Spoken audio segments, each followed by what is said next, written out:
All right, I think we are live.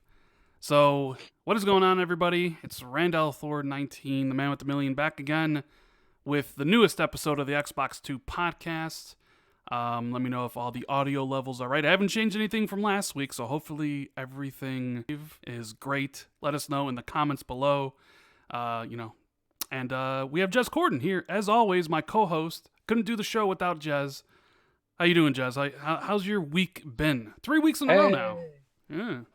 Yeah, my week has been good, but super busy. How's your week been, man?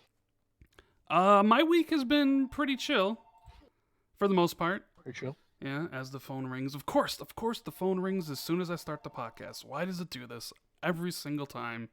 Yeah, but there've been a lot of news this week. A lot of news. Yeah. More so than you would normally think for Gamescom. Like, we weren't expecting really much from Gamescom, but man, Dude, we published 60 articles on Monday. 60 articles, huh? It was crazy. Like, absolutely crazy. Like, it was non-stop stuff. And it wasn't just, like, stuff at Gamescom.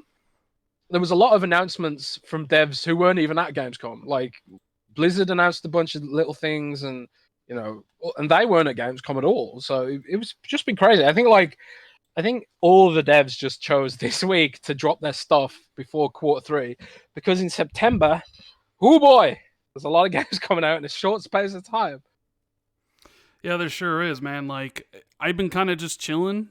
Haven't really been playing much gaming, kind of catching up on like TV shows and stuff, because next week it begins. I mean, it's crazy next week, Jez. We have what? Control, we have Man of Medan, we have Blair Witch, and then Gears 5 and Borderlands, and then for those of you who are Monster Hunter fans, there's that big expansion, right? Yep, indeed you do. Iceborne, I'm so all over that. So it's like we go from the entire summer, really nothing unless you're a Switch owner and you wanted to play Marvel Ultimate Alliance, and what else? I think Switch had another game as well in July, if I'm not mistaken. Although sue me, I don't really pay attention much to the Switch, if you know what I mean. You guys know this. To suddenly now having all these games. I mean, I wish Control would have came out this week. I wish Man of Medan would have came out in the beginning of August. There's also like Wreckfest as well. It's like, why they choose this time of the year to literally release everything? I don't have enough money to buy. Well, I'll be buying all the games, but, you know, people can't buy everything, right?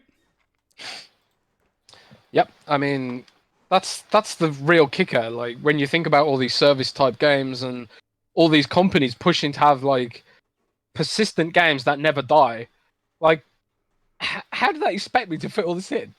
Like, are they going to invent time machines or something to accommodate all these games? I just can't physically do it, man. Yeah. Can't do it. Cannot do it. Can't do it. Can't do it. So other than that, man, how's your week been? You know, we pretty much talk every single day on DMs, Discord, and stuff. But I mean, with Gamescom, like, were you super busy? I was like, it was mental. Like, you specific. I know Windows Central does a lot of stuff, but I want to know, like, from your perspective, like, when you're like managing senior editor, like, so take me. I kind of just want to know what this week like was for you. How many articles did you write? Were you overseeing other people's articles? Like, how does that all play out? It's kind of like, because Windows Central's expanded so much since we were purchased by Chair, we've hired like tons and tons of new writers. So my role increasingly is like coordination. I didn't write any more articles than usual, but I had way more meetings than usual and way more like people asking me for edits and stuff like that. So, like, it honestly, on Monday and Tuesday, it felt like, between waking up and going to bed, it felt like a blink of an eye. I was like, oh my god, I'm going to bed already? Like, where's the day gone? It's just crazy busy. But it's awesome, because, like, there's so much cool stuff coming. So many cool games coming. There's so much new information coming. Like, I thought they nailed the Gears presentation pretty well, you know. And we're going to talk about all that stuff in a minute. But, Ran, dude, how has your week been, man? Been pretty good. I watched Mindhunter Season 2. It was freaking fantastic. I recommend everybody check that out. I thought about downloading Gears Pop today on my phone, and then I realized, no, I don't play mobile games. Sorry, not happening. I watched. I downloaded it, so I'll talk about that in a bit. I watched Kid Smooth play a little bit earlier. Shout out to Smooth. Check him out on Mixer.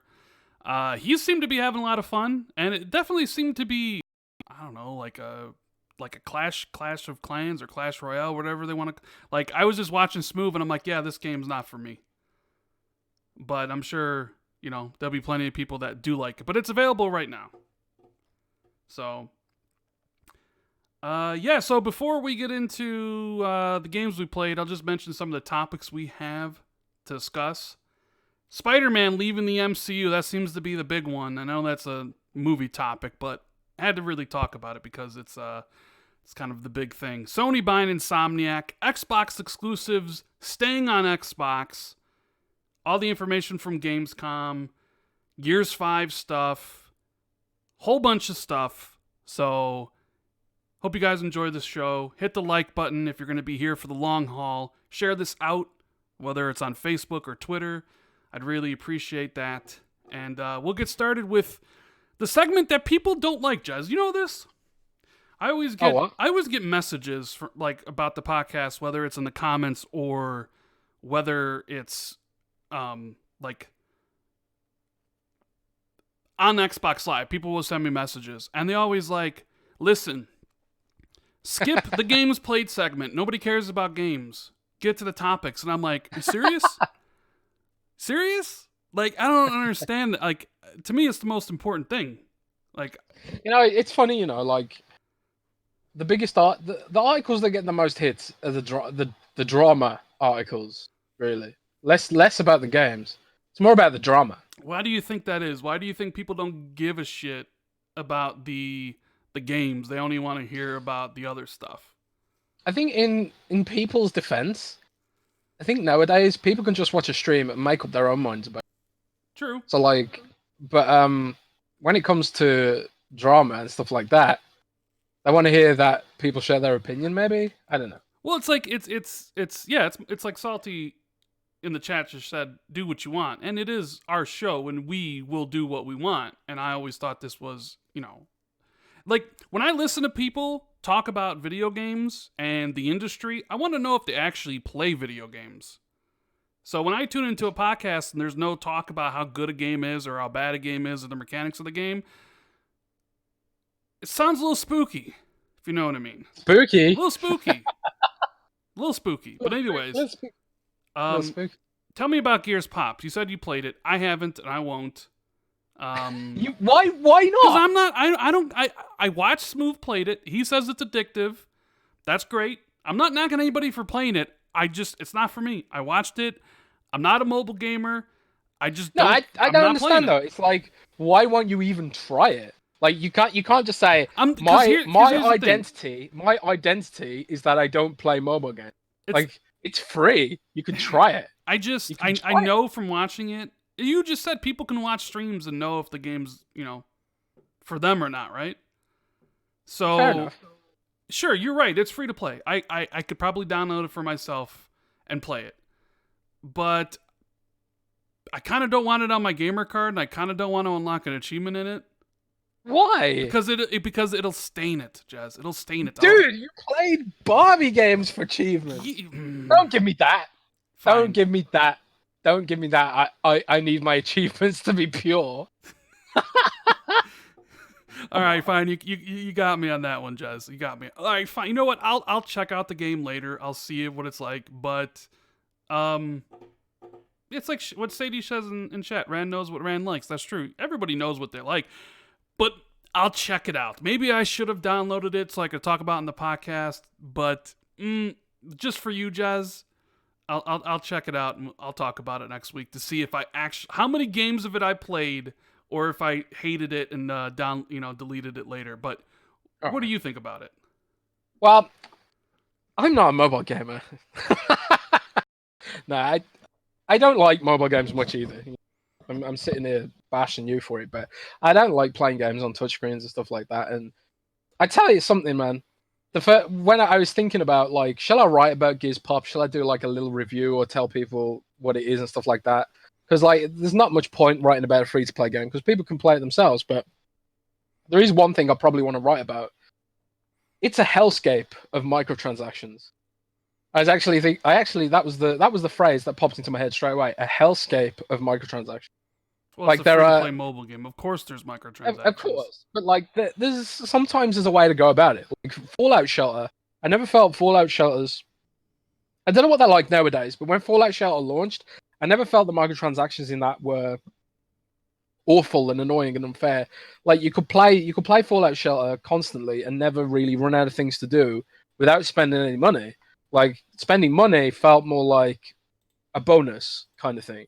But like with Gears Pop, you got loot boxes that you can't unlock unless you either wait a few hours or spend some premium currency. So you do seem to get premium currency from playing the game too. But I don't know how much you get in terms of like, can you get so much premium currency that you don't have to pay that much? But it's like it did sort of, you know, perk up my eyebrow a bit because Microsoft sort of they've dialed back the microtransactions from like their core games, and then this is like a hellscape of microtransactions. So I know that there's a different business model here with Gears Pop because it's like they've got the pop licensing model, you know, and I don't know if like they have to pay royalties or Gears Pop just like they just take it as free advertising or something like that. But basically, the money's being split in several different ways because also it's a third party developer. Like it's not Microsoft made it themselves. And I don't know. It's gameplay wise, it is Clash of Clans or Clash Royale, wherever it's called. It's like you just drag uh, units onto the screen and they sort of automatically walk towards the enemy and do damage.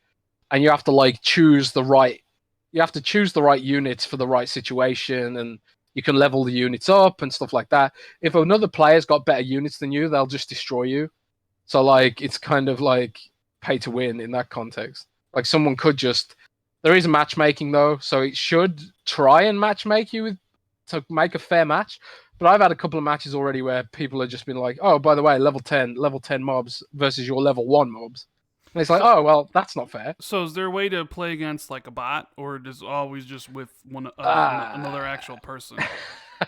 Now that's where it gets even more complicated, right? So like there is a horde mode where you play against boss battles. Like the one I played was against General Ram. So he had like his abilities from Gears One, like throwing krill all over the place, which made him a unique sort of boss battle or whatever. Um, but to do a horde mode, you have to matchmake with another player that's in your clan. So like you have to make a clan and put 50 people in there. And also you have to use like a horde key. And I don't actually know how you get horde keys. I don't know if you buy them. I don't know if they come out of loot boxes or what. But something it's like you can't just play horde mode. It makes you jump through hoops to do it.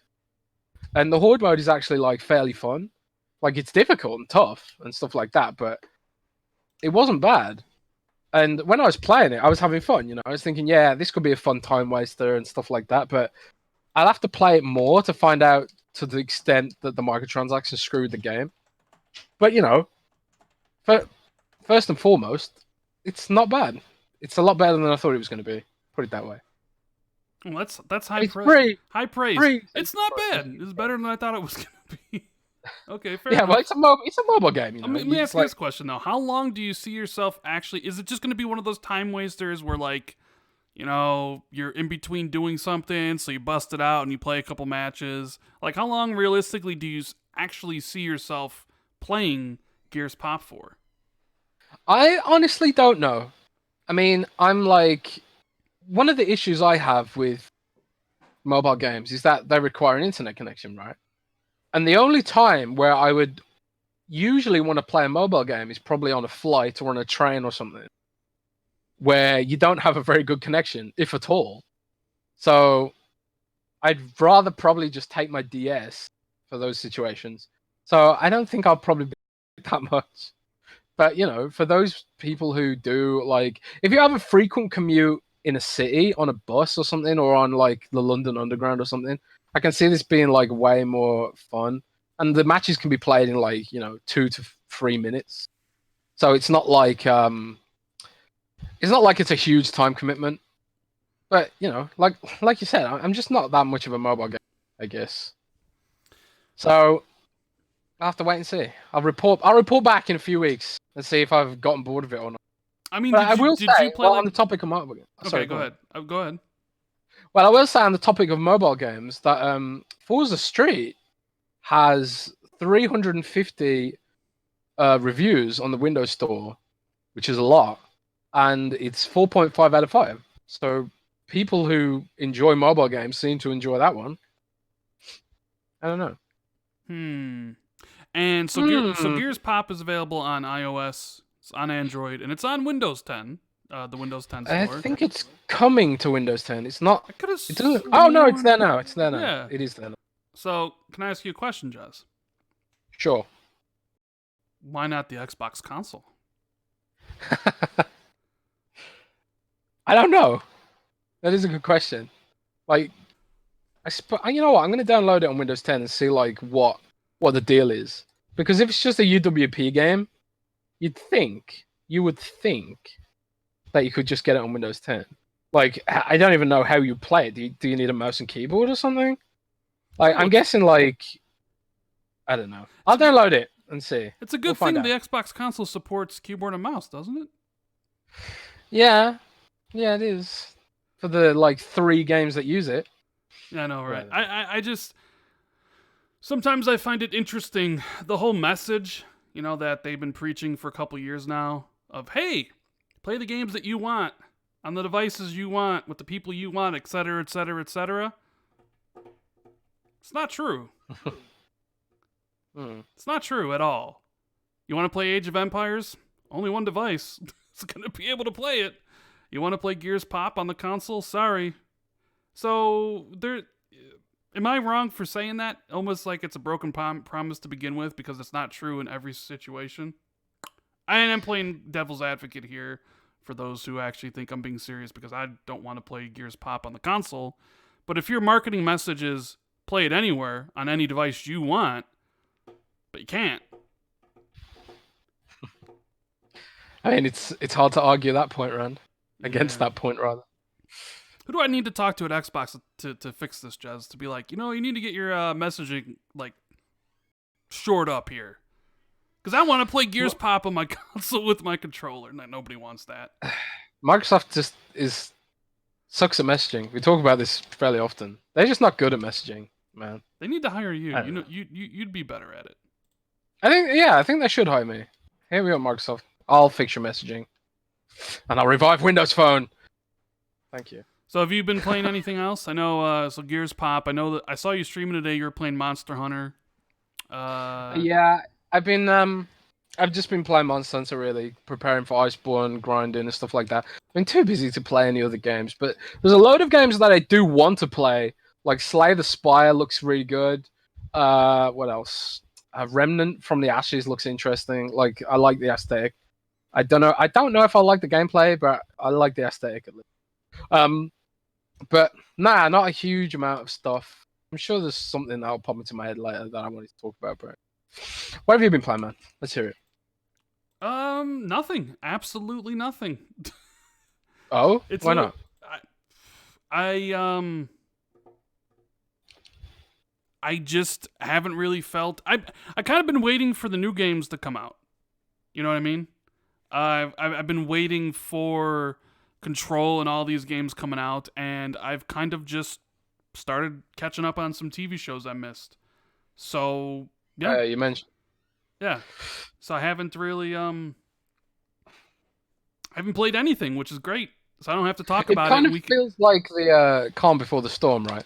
Yeah. Like there's nothing that like super important to play right now in terms of new stuff, but like soon we've got like a burst of things. So that's that. But Rand, we should get into the topics of the week, the news, the drama, and all that good stuff. What do you want to talk about first, my dude? Oh my God, there is so much stuff to talk about, isn't there? There's quite a lot. Yeah. Man, yeah, so that was a short what you've been playing segment. Make sure you guys hit the like button. Let's get into it. And you know what? I want to talk first because there's nothing to do with gaming. I figure we get it out of the way right now. Spider-Man, out of the MCU, Jez. The talk Oh of the no. town. Every single time I turn into Twitter, it's Sony versus Disney. Marvel fanboys going at, Sony, like boycotting, people getting petitions out there to boycott Sony, to hashtag save Spider-Man from Sony. And wow, like holy cow. And you know what? I might be the only person in the world who thinks this way. I don't care at all. I don't care if Spider-Man's in the MCU, and I don't care if Spider-Man is not in the MCU. I don't care about it. I think it's stupid, to be honest with you. But I understand, they have the fans and stuff. Snap. Them's fighting words, right? I just don't. I just don't. Like, I can't be bothered enough to care if Spider-Man is part of some fictional movie universe from Disney or a fictional movie universe from Sony. I just don't even care. It's not important to me whatsoever. And it seems I don't care. I don't care about Spider-Man either, but that's because I'm not really into Marvel. If it was like another franchise that I did care about, like for example, I don't know, like if if Sony owned the rights to Marcus Phoenix and they weren't letting it be in Gears of War 6 or something, that'd bug me, But like, I can see why people are annoyed. But I tweeted something yesterday, like, what was it? I said something like, "I'm glad Sony stuck up to Disney. Disney own everything. They don't need more money."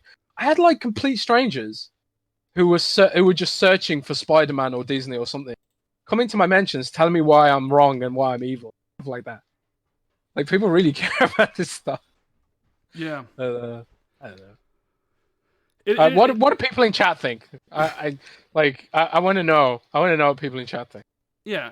I'm sure most people in chat probably are people love the MCU. There's a reason why, Avengers was as beloved as it is. And a lot of people point to Spider-Man being in it as being one of the things, one of the reasons why. And look, you like what you like, and I understand being disappointed in it. But some of the reactions I see of people literally like crying over it, or threatening to boycott a company over it, and all these like stupid. It's two gigantic billion-dollar companies basically having a disagreement over money, and you have these man children, and that's not just specifically for men, because it's some women too, that are like coming to the defense of these companies like it was life and death, when literally we have the Amazon rainforest on fire we could lose like 20% of the world's oxygen. And this is like a bigger news story. The fact that Spider-Man might be gone from the MCU, like the Amazon rainforest on fire, is nobody cares about it. And people care about the MCU thing. It's weird, dude. I've just given up, man.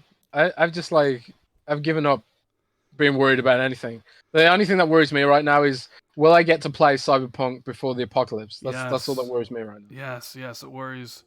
It worries me too. Yeah, the random guy says, Rand, but someone told me Sony was broke. I remember years ago, certain people would come on here and be like, Sony's broke. They got no money. It's like, really? Sony's broke? I don't know why people keep on perpetuating that topic, like they have no money and they're broke or whatever. I think it's like, that is because people misunderstand like the difference between like cash flow and profits and stuff like that. When Sony's cash flow wasn't good, they couldn't spend as much money, but it's not like they were going out of business. It was more like they've got to be a little bit conservative for a while. But now their cash flow is like positive again. They can start splashing that cash, getting credit and stuff like that. Like their credit rating was really bad for a while. I don't know if it's been upgraded again, but it's not like Sony's doing badly. But I don't get it. Like, is Sony Entertainment, like the movie part of Sony, is that the same as the PlayStation part? I think they're different divisions. So that's the thing I want to talk about, because people have they think it's like, oh my god, wait a minute. So if Disney and Sony are having this issue with Spider-Man the MCU, is that going to affect Spider-Man sequel for the PlayStation? And is it possible that Disney could be petty and tell the Marvel gaming division not to work with Sony, And could Phil Spencer somehow come in with the cape on and save the day and somehow ink a exclusive Spider-Man game to save the Scarlet, made by who knows what developer, because Insomniac's bought by Sony, which we'll talk about later. Just kind of like reaching for anything that may sort of have some sort of connection to it, but you don't really know if it has any connection to it. I just think all that stuff's kind of funny. Like, I don't think for a single second they're going to... I don't think Disney is petty enough to tell one of their subsidiary divisions to not continue on with the deal that is already extremely lucrative, and considering we don't even know the terms of the deal, they could have signed a Spider-Man thing for 2 games, 3 games, who knows? But, Hang on a sec. Why is it up to Disney? Doesn't Sony own Spider-Man? Isn't this the issue? Why is it up to Disney about what happens with the Spider-Man game? Well, this is where I get really confused now. Yeah, well, that's where it's confusing. I think I'm pretty... And I don't know this for 100%. Because there was this whole rigmarole about who actually owns the Spider-Man video game rights. Because remember, Activision published all the previous Spider-Man games. Mm. And then Sony did with this new one. So Sony Pictures, I think, has the Spider-Man movie rights, which they bought from Marvel, or when Marvel was about to go bankrupt, they sold the rights to Spider-Man to Sony. But I'm not exactly sure, because it's never really been properly explained who exactly has like the game rights. Is it Sony, a different division within Sony? Is it Marvel? Did Marvel actually sell the game licenses? I'm not sure. This is more convoluted than the MechWarrior IP. Yeah, I always read like conflicting information. So I don't really. You know what? We need to ask Manabite on Twitter. He'll know. Yeah, he would know. He would know. He would know. We'll ask him. Yeah. So yeah, that was the big thing going on there. It ties in to Sony's big purchase this week. Yeah, the big news out of Gamescom, which we'll go into next, because we assume Insomniac was going to be making Spider-Man 2 for the PlayStation 5, and they announced on Monday, 1 hour after Xbox showed off Gears 5 single player, exactly 1 hour, they announced via a tweet that they bought Insomniac. And that was masterful. That was it. That was all anybody could talk about. That's all anybody's been talking about. It's the big news. Sony officially tying the knot. They've said before they've tried to buy Insomniac previously. Insomniac's always said we enjoy our independence. Obviously that changed. Probably the number in the checkbook, right? Because people say like we want to be independent, but then you give them an offer they can't refuse, and they are like, okay, yeah, right. Like, I think ultimately, eventually, it becomes an issue of like, I want to guarantee the future for my employees. I want to make sure their kids, are well cared for and stuff like that. Like, independence is great, but when like you have responsibility to look after your employees, and then when a company like Sony or Microsoft comes knocking, there comes a point when you just have to sort of, throw the towel in, I guess. So I gotta ask you. It's a great pickup. So you think it's a great pickup, because some people some people will disagree with you. Some people would say that they already only made PlayStation 4 exclusives, so it's not big at all because they were only going to make PlayStation exclusives, so it's not that big of a deal. Well, that's why it's a big deal. Because if Insomniac is synonymous with PlayStation, which they are to some degree, like some of those classic IPs are synonymous with PlayStation. And like when Insomniac announced they were working with Xbox on Sunset Overdrive, I remember the drama, man. People were pissed. PlayStation fans were pissed. Now, can you imagine if Tencent or Google Stadia managed to lock down Insomniac? Clearly, they were looking for some kind of deal or some kind of out. Maybe the dude who owns it wants to retire or something like that. So, like, it is a big deal because it stops their competitors getting their hands on it, which is why, like, it was a big deal. I mean, it's a similar deal to Playground Games, right? It's why it's a big deal for Microsoft to have locked down Playground Games to stop Tencent or one of these other companies getting involved. Like, and Tencent has like invested in so many companies now that it's like it's hard to figure out who is actually truly independent anymore. So many companies seem to have investment from Tencent in some form of. The reason I kind of brought that up and asked you how big of it was is because a lot of people said that Playground's acquisition by Microsoft was a big thing, but they had only made Xbox games. See, I think the Insomniac deal is huge because next generation is all about content. It's a content war. Who has the best content? How do you access that content? That's where people are going to gravitate to. It's one of the reasons why Google's getting into it. They're going to be buying developers and getting exclusive games. Microsoft bought the 8 studios because they know, finally, they realized, like, hey, we need to give people a reason to, try out xCloud and buy the console. And Sony's like, you know what? We need to secure Insomniac because you never know what the future brings. Somebody else could have came in with an offer to Insomniac and been like, join us. And they would have been like, for that money, I can't say no. So you need to lock the talent down, which is why it's a huge thing. So if you're one of those people telling me that Playground Games was a big thing for Xbox, but in the same breath telling me Insomniac isn't a big thing with PlayStation, then you're a fanboy. Then you're clueless. Now, you may not like Insomniac, and that's perfectly fine, but you can't say one's big and then one's not big. They're both big. Playground's made amazing racing games. Cross the fingers they can actually transition and make an amazing RPG. Insomniac's already proved that they're a great developer. I think with Spiderman they became a very, very, very good developer, right? I think they took a step up with Spider-Man.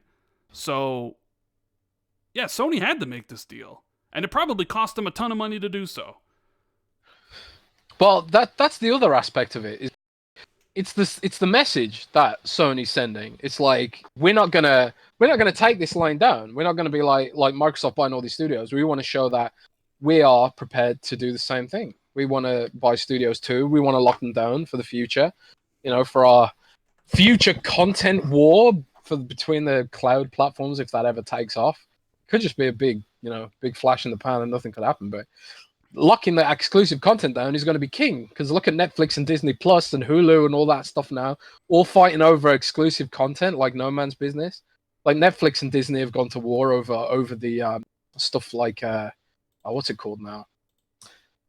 Some of the Marvel TV shows that Netflix are now cancelled because of the whole Disney Plus thing, which actually looks really good. And the trailer for The Mandalorian is supposed to be coming soon. I'm hyped for that. But anyway, I digress, Rand. I think it was a good pickup for Sony. And I think it shows that Sony aren't going to be complacent going into next gen like they were when they were winning with the PS2, they were complacent with the PS3. That gave Xbox 360 a massive leg up. And then you'd think like, oh, maybe they'll be complacent with the PS4 and they'll make a mistake, which will give Scarlett a leg up. I don't think they're going to make that mistake twice. So they're going to bring the fight, man. Yeah, and I think Remedy is going to be bought by Sony next. I would not be surprised at all. After Control ships, I think they'll buy Remedy, which there's a lot of divide. Jez doesn't like Remedy. I love Remedy. There's definitely a divide. I like Remedy. I don't hate Remedy by any means, but I love Quantum Break. My issue was that they've never been given the opportunity to fully realize their franchises, except for Max Payne, and they had to sell that. Yeah. Or they didn't own it in the first place or whatever.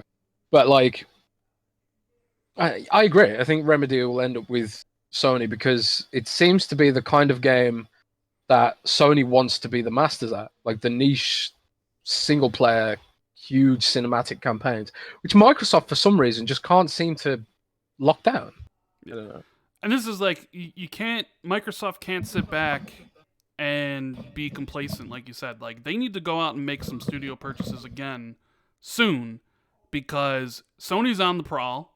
They've kind of already said that they're looking at more studios.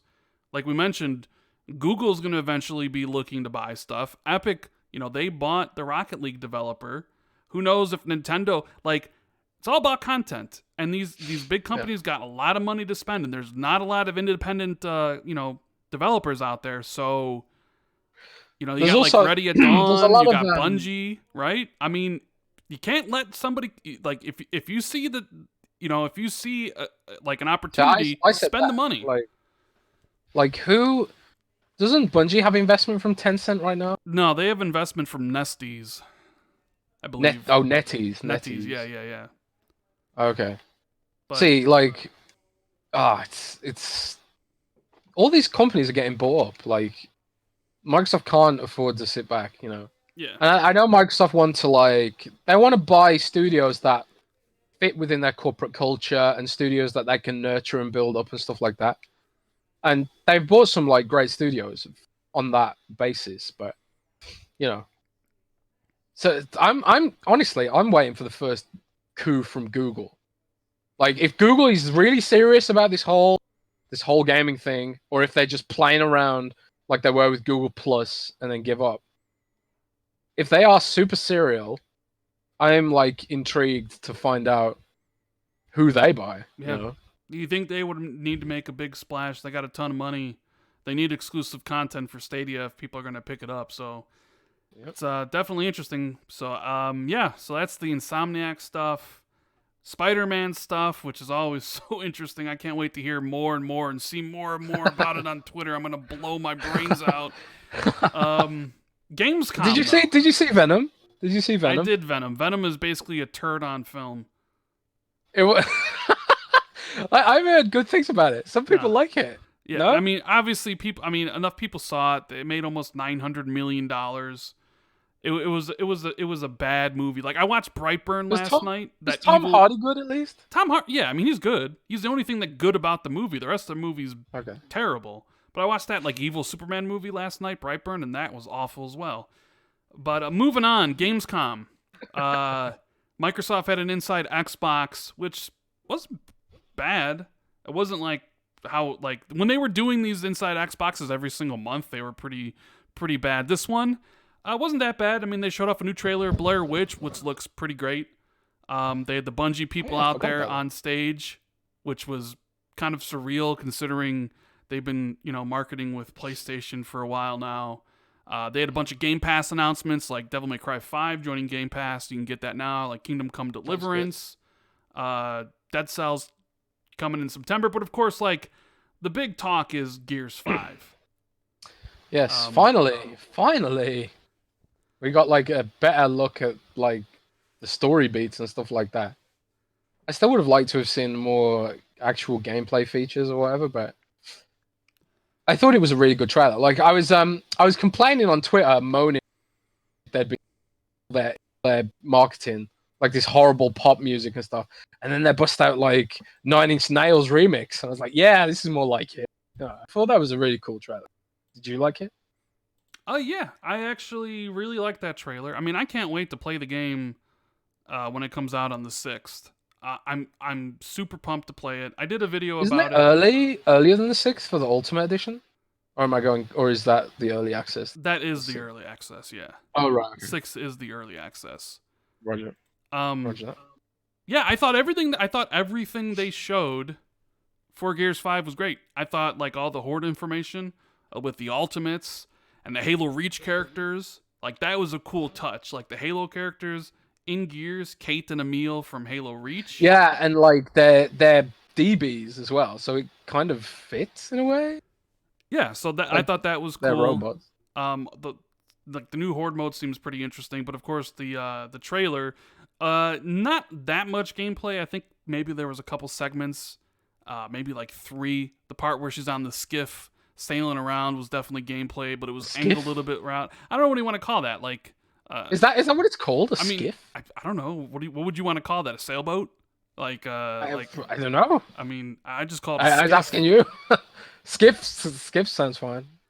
I don't know what I'd call it. I don't know. Sailboat. I don't know. Sail sled. It's kind of like a sled. Okay. Right? Okay. But yeah, I mean, we don't got long to wait for the game. And if you did listen to Rod, he was like, yeah, we had a plan. We were going to do the Horde and the tech test for the multiplayer and escape at E3, and we weren't going to talk about the campaign. And of course, everybody was bitching since E3 because they're like, "Where's the campaign?" So it's like he pretty much admitted, like, "Yeah, you guys convinced us to change." I have no idea why they just didn't do that to start with. Like, I ain't got a marketing degree. I ain't got any degree. I didn't even finish high school. But if I was on the Gears marketing team, I would have been like, yeah, don't you want to show a bit of the campaign at the biggest stage of gaming in the world? A little bit? No? Maybe? I don't know. Call me crazy, Ran. You're crazy. But I wanted to see a campaign, bro. You know what's crazy, Jez? We have 440 people watching, and there's only 100 likes. It's free. Just reach down there, Wow. see that little like button, and smash it. Come on, let's get some likes. That was a masterful segue. Thank you. Thank you. To the likes thing. Thank you. You're getting better at that. I try my best. When I see the opening, I go for it. So, chat, what do you guys think about Gears 5? Did you enjoy the story trailer? If so, hit 1. If you didn't like the story trailer, if you thought if you wanted a better one, or if you just didn't like it, just hit 2. I'm kind of curious to see where it kind of plays out, because I think most people like that trailer despite how short it was. But man, hopefully the campaign's great. I don't want Kid Smooth's prediction of the game being 5 hours long to come true. So well, you can complete Gears if you do a speed running. Uh-oh. Did I lose you there, Jez? No, can you hear me? Yeah, cut out there for a second. I was gonna say, like, if you do like a speed run of Gears 4 and skip the cutscenes, it's about 4 hours long. Yeah, they're not very long. Spider-Man. They're not super long games, like in terms of gameplay. But... Spider-Man with the super chat. He says, "Big fan of the show." Well, thank you. Between Gears 5 and Death Stranding, which trailer got you more hyped after Gamescom? I mean, Gears 5. We'll talk about Death Stranding in that trailer a little bit later. I haven't seen it, so you're gonna have to describe it to me. Oh, geez. So if you listened to RDX the other day on Dealer's channel, or I did a show with Z yesterday, Next Gen 720. We talked a little bit about that. I'm not a big fan of that trailer, so definitely Gears 5. Although, for me, what the biggest announcement from Gamescom 2020 was? I mean, yeah, the Sony and Insomniac thing is huge, but like game-wise, you know what I really kind of was super surprised about and was really happy to see a game get a sequel that I thought never would? What's that? Little Nightmares 2. Oh yeah, I saw that. I still haven't played Little. Yeah. Yeah, oh man, that game! I really love Little Nightmares. I never thought we'd get to see a sequel, and we are. So that is. They must have done pretty well then. Yeah, it must have. It must have done pretty great. So I'm excited for that. And shout out to El Enamanapio for the super chat. It says Gears is a total package worth the money in Game Pass. That's an interesting thing with Gears. And thanks for the support. Is how are people going to play it? Are you going to buy the game for $60, or are you going to get in Game Pass? And are you going to play it early, so you're going to buy the $80 version, or are you going to upgrade to Ultimate to play it early? And then, are you going to play it on console, or are you going to play it on Steam, or are you going to play it on the Windows 10 store through, like, Game Pass PC? Like, there's a lot of different options to how to play this game. There's that Game Pass obscures the whole argument a lot of the time when it comes to this.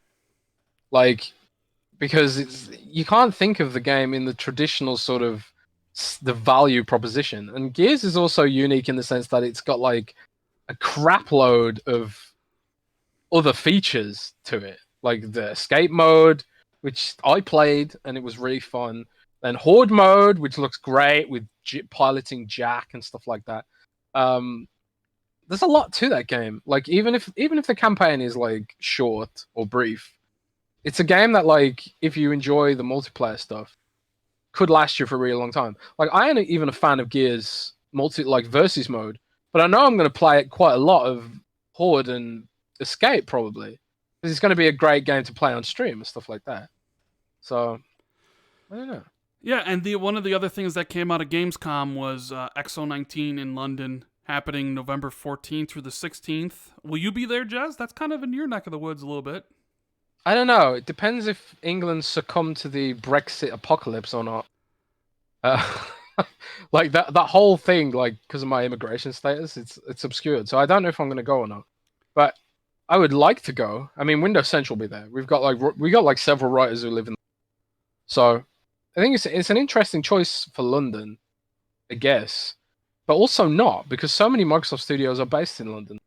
Yeah. And El Monopino in Super Chat says, Jazz, Gears needs fishing on the skiff mode. No game with fishing, huh? You love your fishing, Jazz. I do. I was fishing in Monster Hunter earlier.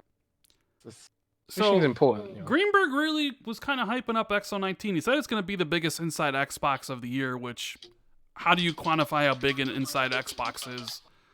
That's true. You know, he said Phil's going to be there, he's going to be there, Matt Booty's going to be there. Do you have any sort of early predictions you want to lay out there? I think they're going to announce a studio acquisition there. Maybe 2. Yeah. But I think so too. And they also hinted at Age 4 yeah. for information finally. I would hope that because with Gears 5 out the way, we start hearing more about Gears Tactics maybe. Well, Gears Tactics is coming to Xbox, confirmed by Rod Ferguson, Jazz, even though we've been saying it since finally. E3 2 years, 2 years ago? Yeah. Like I heard it was coming to Xbox from day one. But like they've confirmed it officially now. Like there's no doubt about it. But I think it's just basically PC first. And then they'll port it to Xbox and make sure the controls schemes are, makes sense with the controller and stuff like that. But that's good news. Another Xbox game to play. But yeah, I think like XO19 could be like more like a mini E3, maybe bigger than Gamescom too. I think like maybe some of the things they would have announced at Gamescom, maybe they just weren't ready or something. But I don't know. Hello? Yeah, I'm just waiting. It looks like my internet's really fluctuating a little bit here. No, I saw my Discord froze up.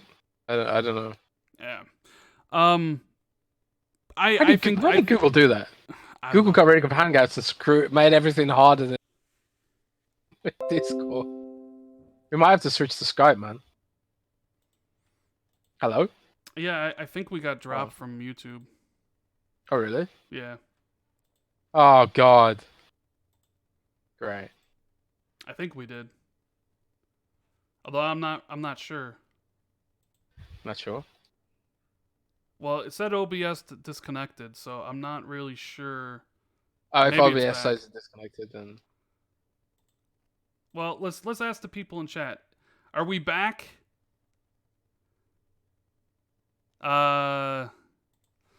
Let's see. Is it? Okay, so everyone's saying we're back. Yeah, like I said, I don't know. My internet's really having some issues today, I guess. Yeah, I don't know. So I guess we'll just keep on going, Jess. You want to keep on going? We'll muddle through, man. We'll muddle through. Yeah. So what were we even talking about? Oh yeah, XO19. Let me ask you this, Jez. Do you think holding on to studio acquisitions till XO is the right way to do it, considering Sony just announced one on Twitter? Well, it might just be a matter of discussions ongoing. They can't say, oh, by the way, we're gonna buy the studio if the deal isn't done yet. So maybe they're projecting that they'll have the deal done by XO.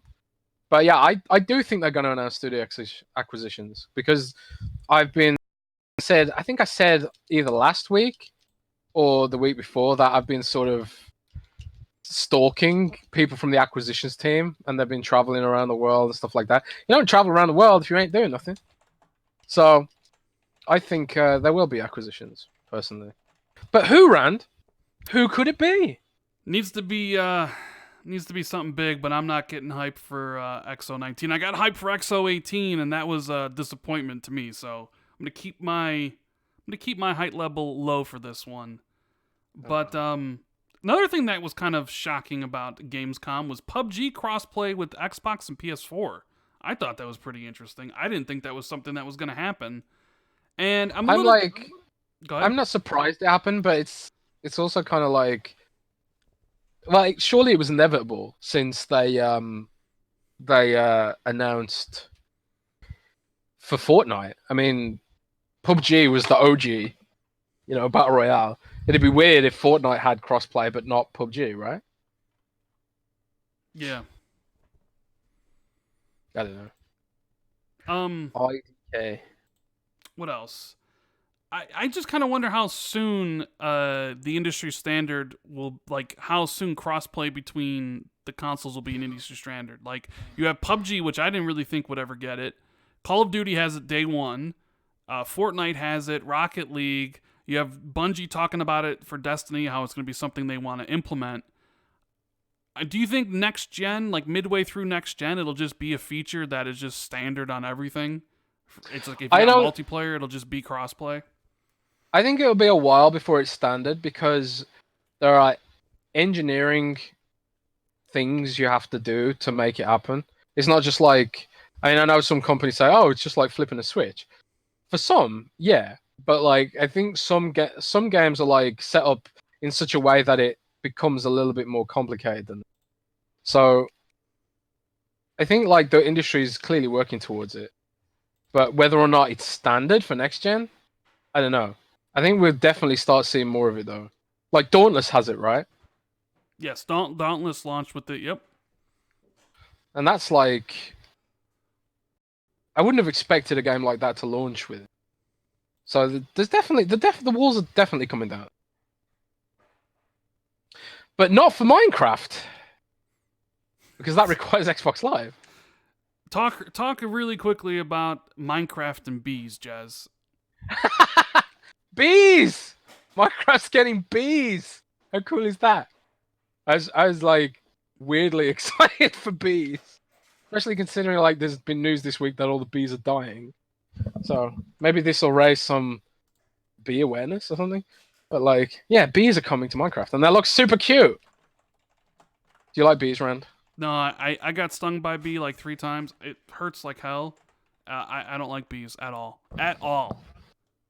You sure it wasn't a wasp? No, I'm pretty sure it was a bee. I'm pretty sure. Well, bees only sting if you piss them off. Were you mean to the bee? No, I was not. I was not mean to the bee. But did you also see the other bit of news about Minecraft about, even though the other week they canceled the super duper graphics pack, Yeah. they have the ray tracing with NVIDIA or whatever. Yes, that's a bit awkward, isn't it? It is a bit awkward. I saw that. I'm like, well, wait a minute.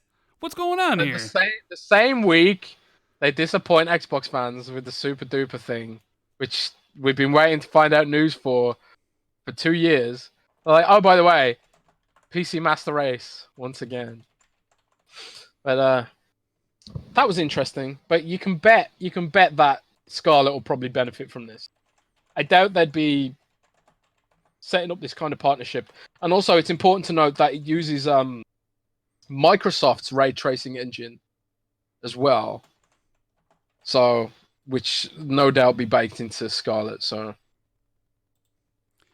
we'll just have to wait and see. We'll have to wait and see. All right, so I want to get into the big juicy topic here, Jazz, because it's the main thing, and I think it's something Xbox fans have been kind of clamoring for a while. This whole, are the exclusives going to go to other platforms or not, right? Microsoft has been pretty coy about this. You have Matt Booty saying, well, Gears and Halo won't, but maybe, some of the smaller games will.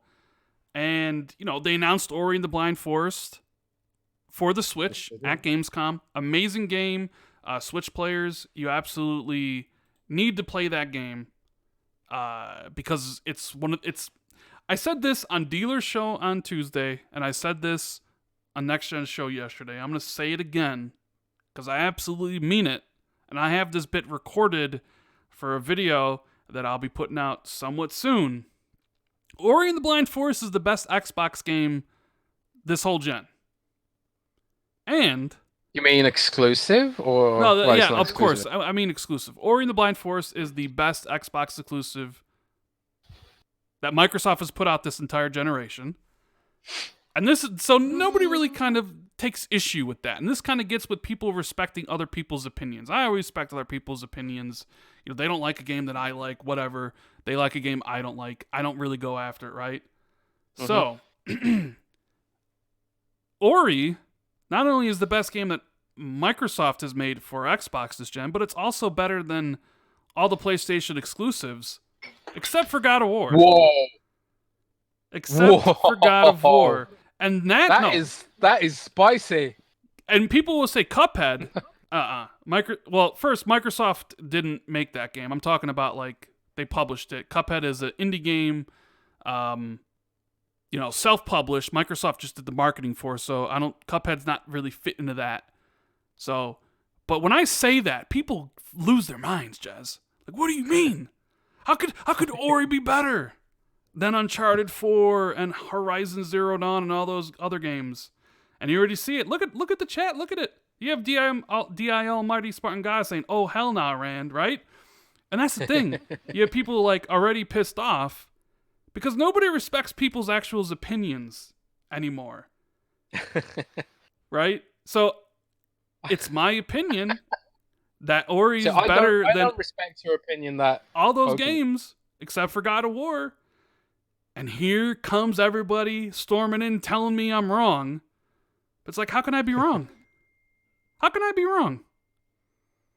Does The Last of Us Remastered count? No, it doesn't, because that's a PlayStation 3 game. And if I did include Last of Us, then okay, like, it's not better than Last of Us. So I do this because it really gets people moving. I can't comment because I haven't played Bloodborne.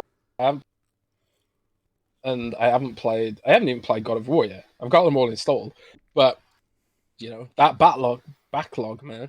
But that's a spicy take. I would be surprised if when I eventually get around to playing Bloodborne, if Ori's better than that, because that game looks incredible. Oh no, I respect your guys' opinions. That if you don't agree with me, 100%, I won't say anything to you about it because it's your opinion. But there's certain people who will call me names. I got a question for you, Rand. I got a question. Yes. Were you a fan of Super Metroid? I like Metroid, yeah. But did you love Metroid? I wouldn't say I love Metroid. See, that's weird to me because like Super Metroid inspired Ori, basically the gameplay loop, right? Mm-hmm. So I would have thought like you were on a nostalgia with In the Blind.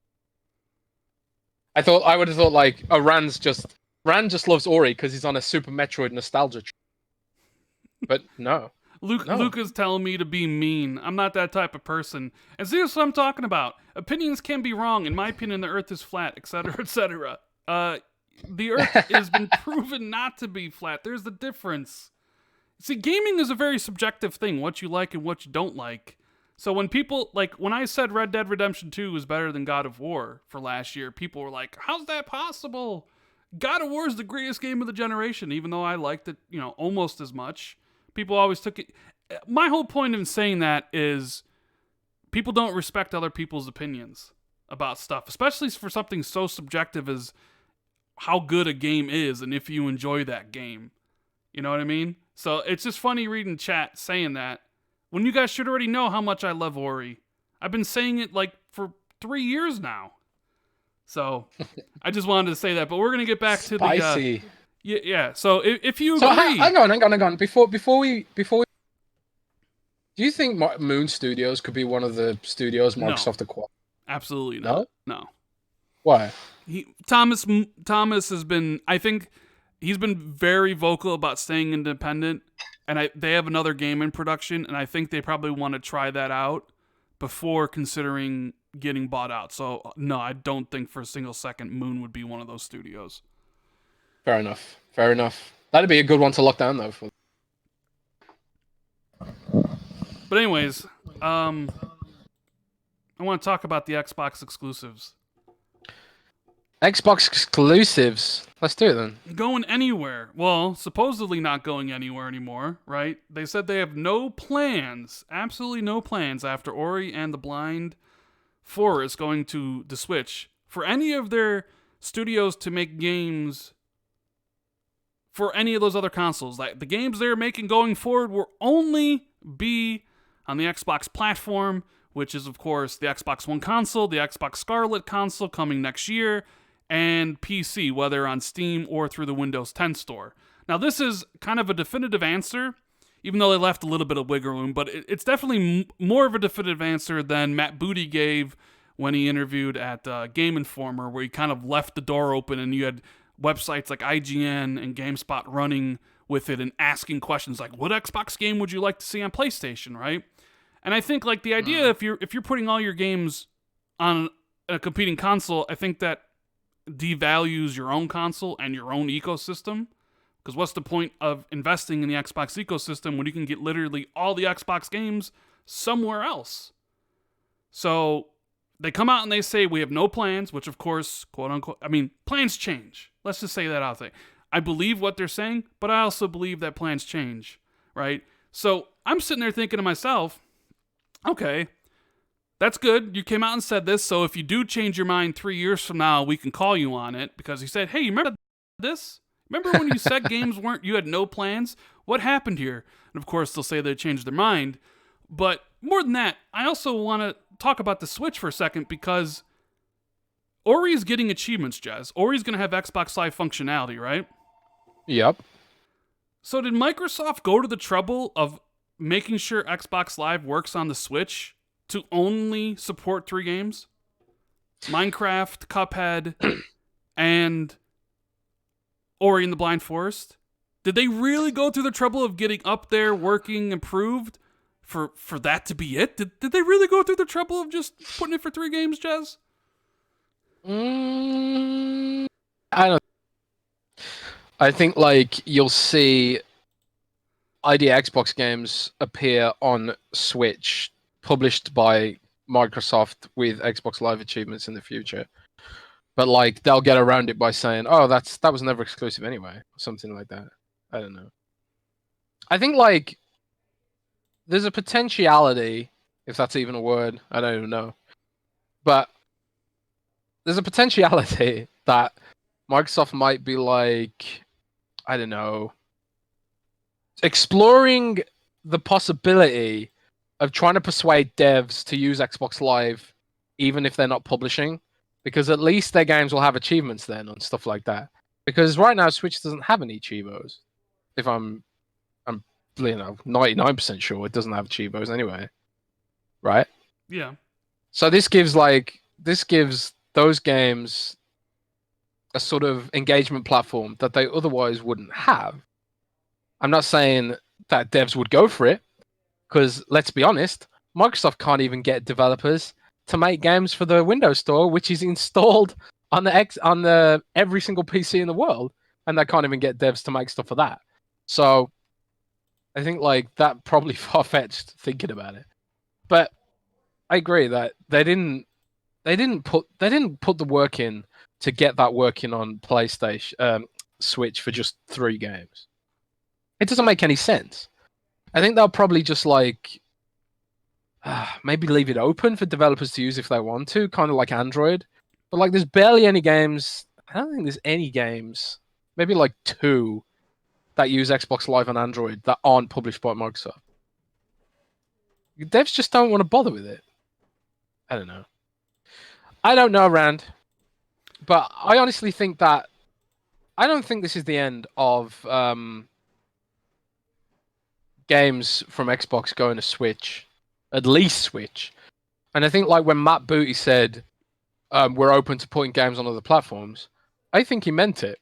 And I think like Aaron Greenberg's just sort of trying to repair the obvious marketing damage that Matt Booty's done by admitting that they probably will let Psychonauts 3 go to PlayStation. They probably will let some of their smaller developers experiment with putting those games on other platforms. I mean, Microsoft themselves are putting Minecraft Dungeons on PlayStation 4. They could have easily kept Dungeons off PlayStation 4 and just left it on Switch and just said, well, we don't compete directly with Switch, blah, blah, blah, blah, blah. And that would have been huge. That would have been a big console exclusive for Microsoft. But they're not doing it because they know they're leaving a huge amount of money on the table by keeping the Minecraft brand off PlayStation. A huge amount. And I truly think Minecraft Dungeons is going to be bigger than Gears. It's going to be bigger than anything. It might even be, I mean, God, I would not be surprised if Dungeons ends up bigger than Halo Infinite. I honestly wouldn't be surprised. All right. But you know how we got on Microsoft even earlier in the show about mixed messaging. Yeah. Okay, so we got on Matt Booty for kind of being not forthright and not being definitive enough, right? Yes. So Aaron Greenberg and PR is going to come out and say, no. We have no plans. Everything's fine, right? Everyone's like, and I made a video about it yesterday, like, hey, this is what Xbox fans wanted to hear. Do you know what came out today, Jez? From Game Reactor. An interview. Oh, dear. Go on. So they had an interview with Ben Drecker and Matt Percy from Microsoft about the future of Game Pass. And they say, and I quote, we would like to see Game Pass on all platforms ultimately, and I think that is a long-term goal. We don't have any specific plans today, but we would love to see Game Pass really go everywhere. So, what is Microsoft doing? Like, oh man, it's just funny that they can't seem to agree on a single message. Like, this is true of Windows. This is true of every division. They can't. They're really like blurring their message here. Like, if you put Game Pass on other platforms, then aren't you putting Gears on other platforms? Aren't you putting Halo on PlayStation? Like, what does that mean? Why do they do this? See, that's the thing. That's the thing I'm talking about weird messaging.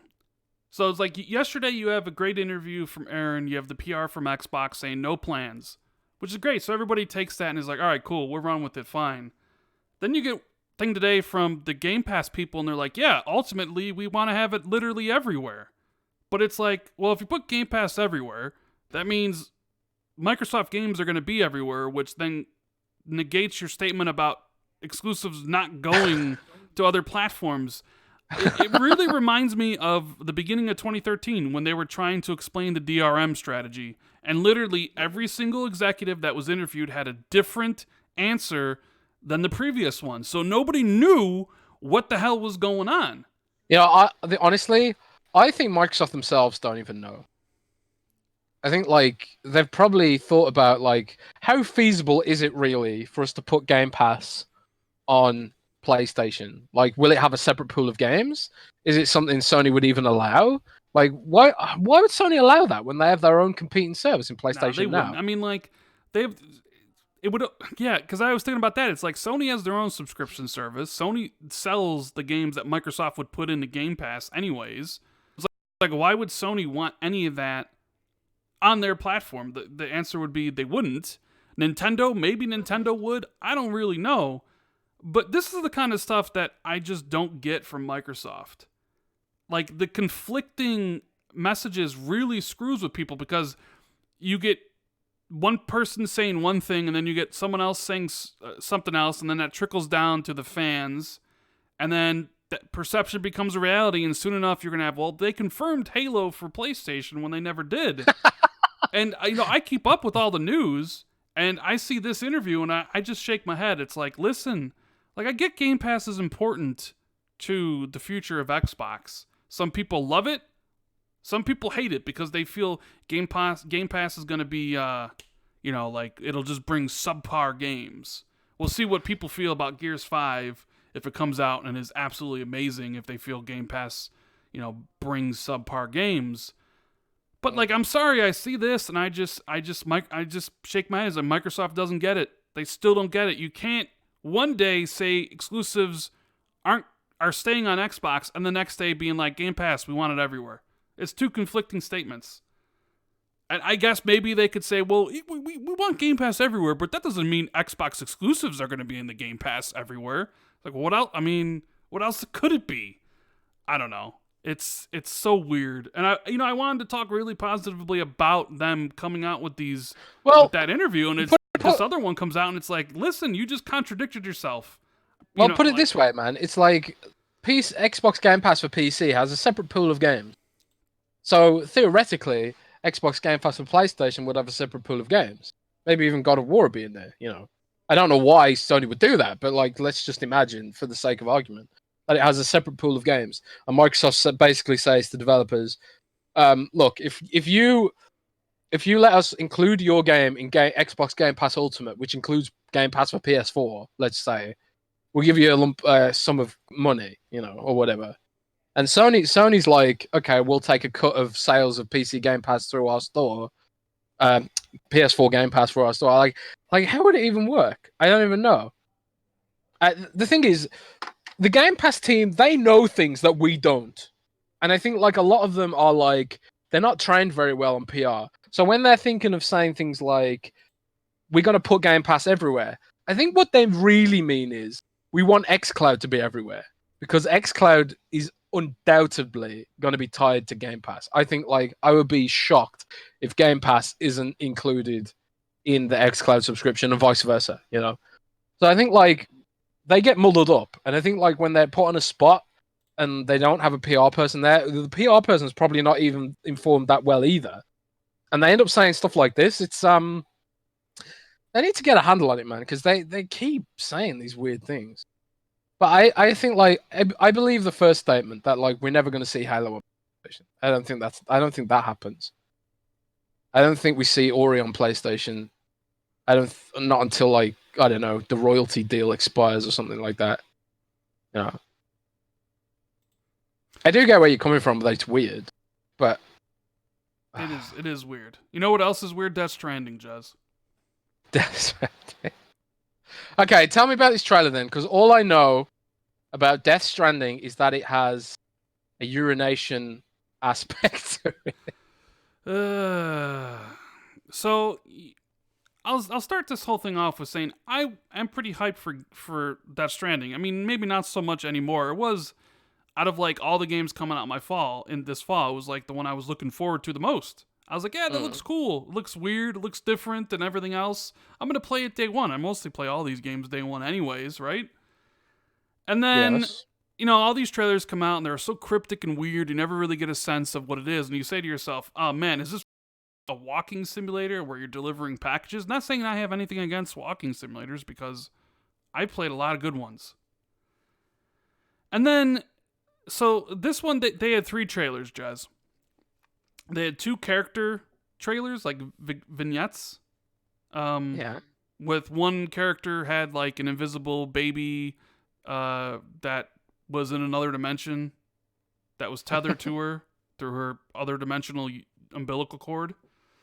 Of course, because it's Kojima.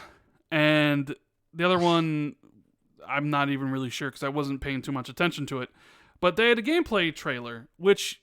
And I understand, I think this was supposed to be a funny trailer, like kind of humorous. But as I was watching it, it just turned me more and more off on the game. So you start off, you wake up, and the first thing he does, he just pisses. And they try to pan the camera. That's what you do. Yeah, he tries to pan the camera to see, you know, his junk. And after he's done pissing, a giant mushroom grows, like a magical mushroom. Right, and then I see articles online like Death Stranding fans love the new piss feature, and I'm like, what? Who loved the new piss feature? Hey, I'm a fan of the piss feature. Not gonna lie. And like I saw like Dual Shockers wrote an article like Death Stranding is my Death Stranding is already my most favorite game of all time, and I'm like, what? It hasn't even come out yet. I mean, I get a clickbait. Yeah, you get people talking about it. It got me talking about it on this podcast. But, like, okay. So then, you know, you go walking. He pulls out a ladder from his ass, 100-foot ladder, climbs up this mountain, goes into this, base to deliver a package. And a hologram accepts the package. And it's none other than Jeff Keighley. Jeff Keighley's in the game. Right? So they do this whole thing. He walks back out. Jeff Keighley does like a little dance thing, like YMCA, whatever. And then, conveniently, of course, the character doesn't remember that he walked down, like where he put the ladder. So he just falls off the mountain and falls down on the ground and has to shake the baby to get back up. And then he continues. That was the trailer. And I'm probably making it sound better than it was because it was an awful trailer. And if it was meant to be a joke, maybe the joke went over my head. But it was completely awful.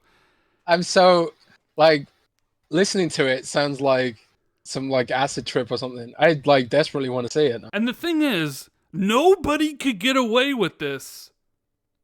The only person who could is Kojima. Like, if any other studio We're making a game this obtuse and obscure with these kind of mechanics. They would be called out so fast, so hard. Even like CD Projekt Red, Rockstar. Like, if they put out something like this, they would be ridiculed. But because it's Kojima, because it's the genius, people are like, oh, you just don't get it, man. You're just not woke enough to understand the level of Kojima genius going on here. Remember my comment to you on Twitter? You were like, I forget what I was talking about. I was like, oh, I think I said something along the lines of like, Death Stranding and Kojima are here to change the gaming industry, and I'm just happy to be alive to see it. Right? And I said, see, you're being sarcastic, but I believe it. I believe it, baby. I'm all over that Kojima train. Like, I don't know, fire on the Amazon. Too soon. But, dude, it's like, Kojima's got a really rock solid track record, man. Like, I think Metal Gear Solid 3 is one of the best games, if not the best game of all time, personally. Like, Metal Gear Solid 3 was utterly masterful. Like, I can't even imagine a game coming close to being that good. Yeah. I honestly can't. Like, even though it's not my favorite game ever, like, that's Final Fantasy VII, but that part of that is nostalgia and like what it means to me as a kid and stuff like that. But when I look at like the amount of times my jaw was just like on the floor, I don't think any game did that for me as much as Metal Gear Solid 3. That game is just crazy. Now, I kind of feel like since Metal Gear Solid 4, Kojima hasn't ever really been unleashed. I feel like Metal Gear Solid, I even feel like Metal Gear Solid 4, I don't think he even got to sort of fully realize his vision to some degree. Now, this is just me being a Kojima fanboy, maybe, and just sort of like trying to apologize for him and stuff like that. But honestly, I kind of like, what excites me about this whole thing is that it's Kojima without Konami breathing down his neck and saying like, why isn't this finished? Why isn't this finished? Can you finish this now?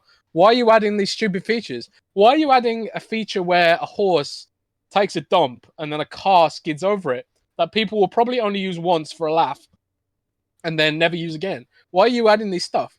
You know, I want that crazy stuff, you know, because it's memorable. Like I only used that feature once in Metal Gear Solid 5, but it was memorable and hilarious.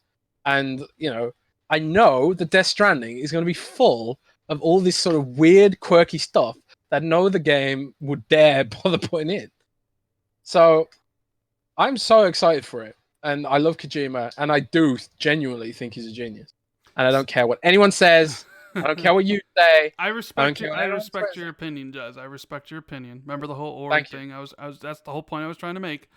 I'm just saying that I hope there's more to the game. And I saw a random guy in chat saying they showed melee and gunplay in the release date trailer. It isn't a walking sim, and I get that. I remember watching those trailers, but then like I read an article from forget who it was, from Games Radar, and they said the title of the article was "I have seen Death Stranding at Gamescom and I finally understand what's going on." And I quote, "The thing that really stood out to me was just how simple this game is at its core. Death Stranding is a game about walking.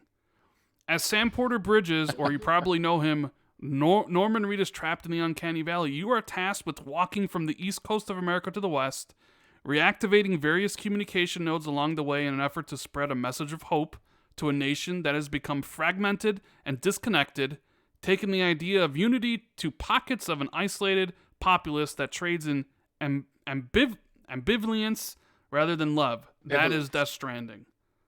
See, that's genius. That's genius, man. Yeah. Walking is a core feature of the game. Yeah, I've seen the boss fights in the game. I'm just saying that specific trailer was absolutely god-awful. Dude. Okay? You just didn't get it. You just didn't get it, man. I had to say it, dude, but I don't think you're we'll see. enough I mean, like I said, I'll give it a fair shake. I'm getting it day one. I'll buy it. I'll put out a review. We'll see how it is. I want the collector's edition with the baby. Yeah, the baby in the jar. It's like El Anamino says in the super chat. He's like, who's he still making this game for again? Maybe for himself.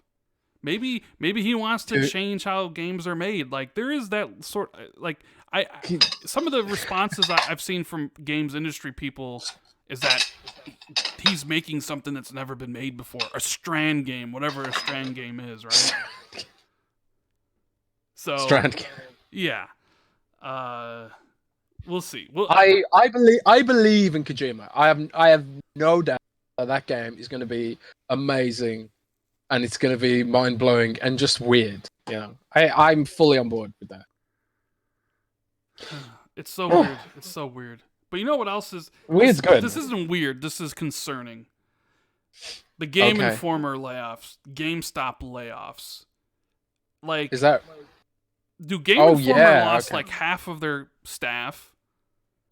GameStop was like they're bleeding. So my question is to you, Jez, and everybody in chat here, you can partake. Will GameStop even last until the PlayStation 5 and Scarlet releases next year? Will they actually still be here by this time, November 2020?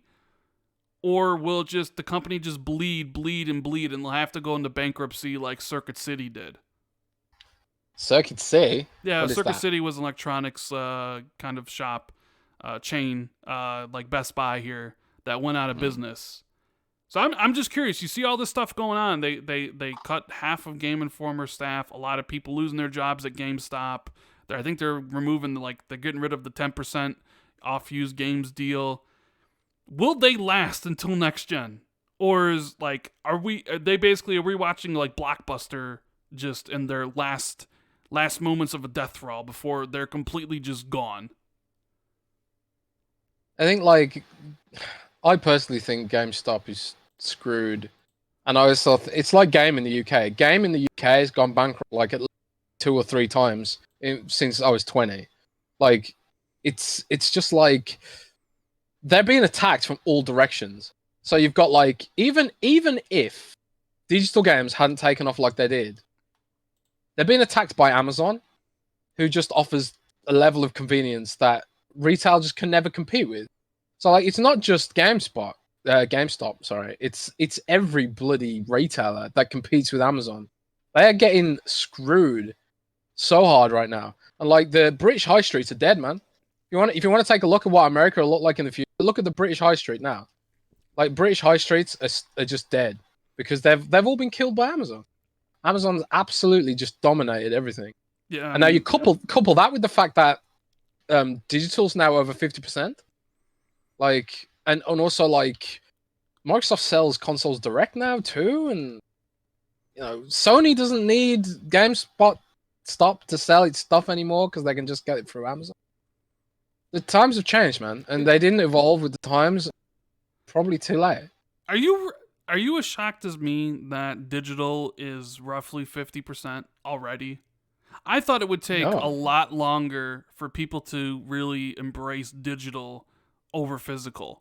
I'm not shocked at all. I mean, look how rapidly MP3s became a thing. But you're also talking about MP3s and songs are cheap. You can get $1 on iTunes for a song or a $10 purchase. Even movies, movies are $20. You're talking about video games that were $60. They were pretty expensive, and all the time you heard is, I don't want to go digital because I want to be able to buy the game and own it, and if I can get rid of it, I can get some money for it, that's not possible with digital. So it's I'm kind of shocked that already you have it at more than 50%. That is going to be the dominant way people get their games. And maybe it's all about convenience. Maybe we'll always choose the convenience over the price, which is what the music industry and the movie industry. It's but that's the thing, dude. That's the thing. It's oftentimes look at some of the sales that Sony and Xbox have been putting out. I got God of War for $20 or something, or 20 quid rather. And it wasn't that long after launch. And you go into GameStop, and they want you to pay almost full price for a secondhand game. Why wouldn't they just wait for a digital sale, which are often better than the pseudo sales that these other dudes are pushing? They're just getting killed because they've got I mean, if we get into the business nitty gritty, it's overheads, right? They have to pay, and they have to pay loads of employees to run the store. Whereas a digital store, you don't have to pay anywhere near as many employees. They have to pay rent on every building they own, and stuff like that. And it's just there's just too many overheads and too many problems, and it's just the internet age, really. It's not really a thing about them doing anything. It's just times have changed, and that's it.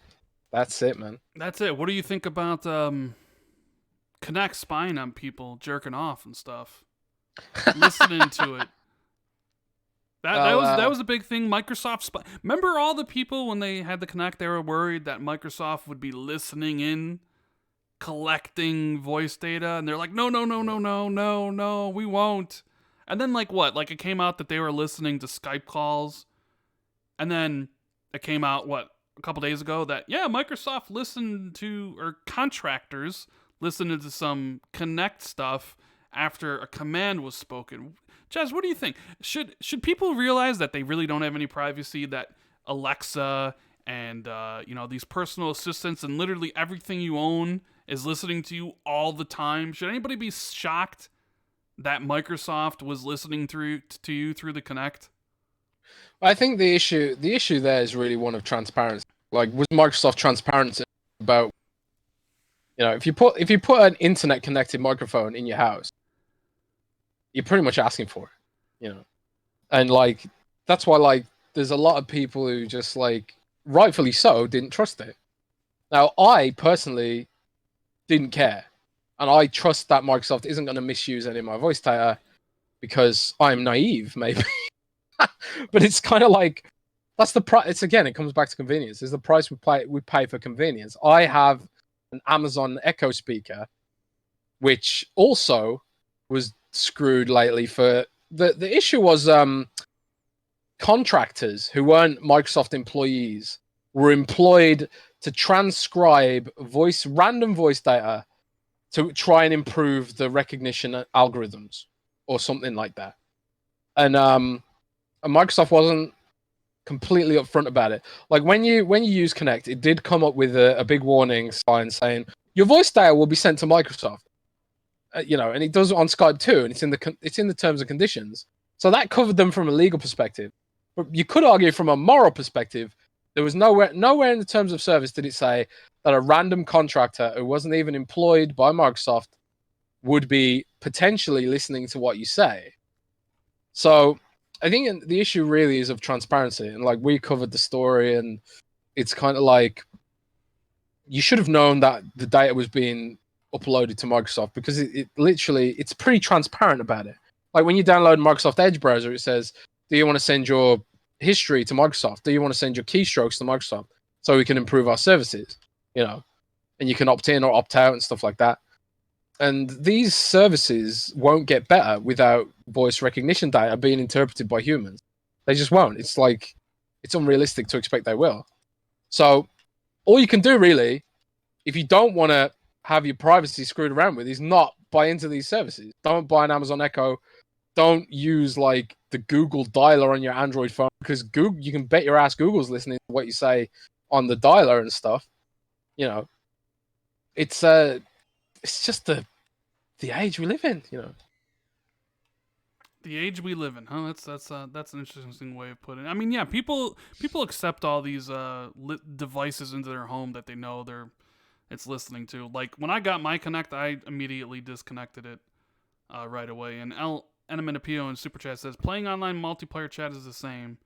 I'm not really sure that's the same. I don't necessarily think those are recorded. Yeah, sure, people are listening to you, if you're, on the other team or whatever, but I don't think Microsoft, records those. I bet you, right? I bet you anything. If you look in the terms of service for, I don't know, Call of Duty on PC, it'll say something like, your voice data may be used for something or other, and if you play the game, you're agreeing to let us use your voice data. There'll be something in there. Some data. They are harvesting data, but no one reads the terms and conditions. Do you remember that South Park episode about the Sentai pad? Did you ever see that? I don't think so. What was it?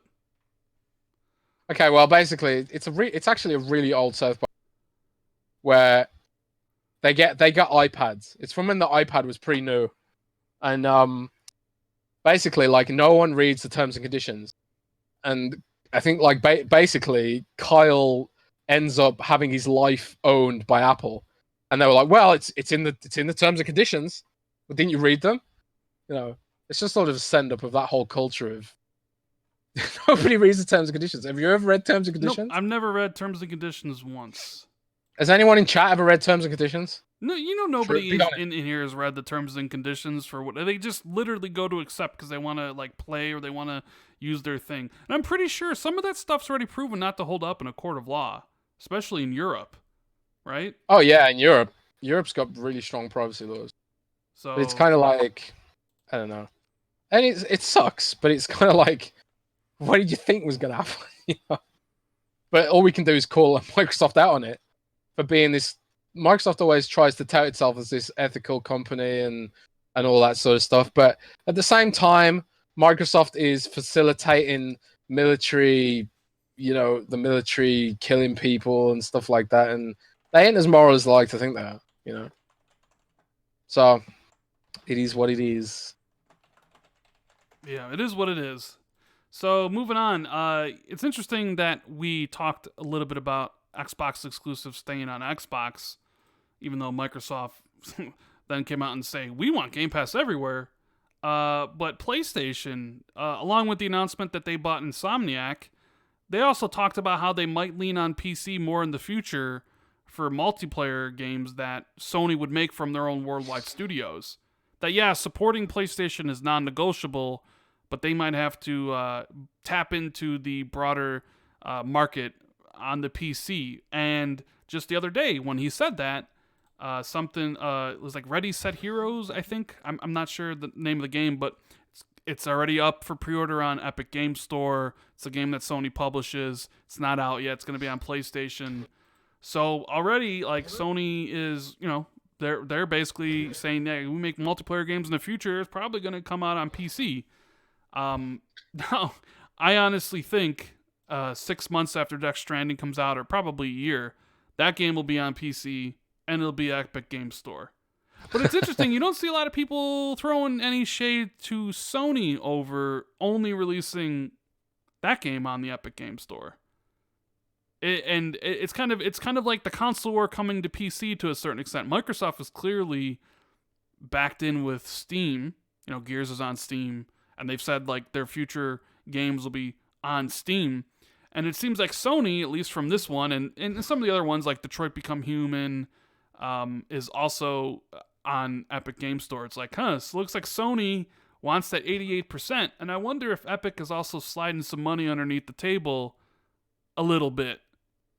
And if that's really setting the groundwork of like, hey, right now, yeah, it's just multiplayer titles, but in the future, could it be the bigger games? Maybe.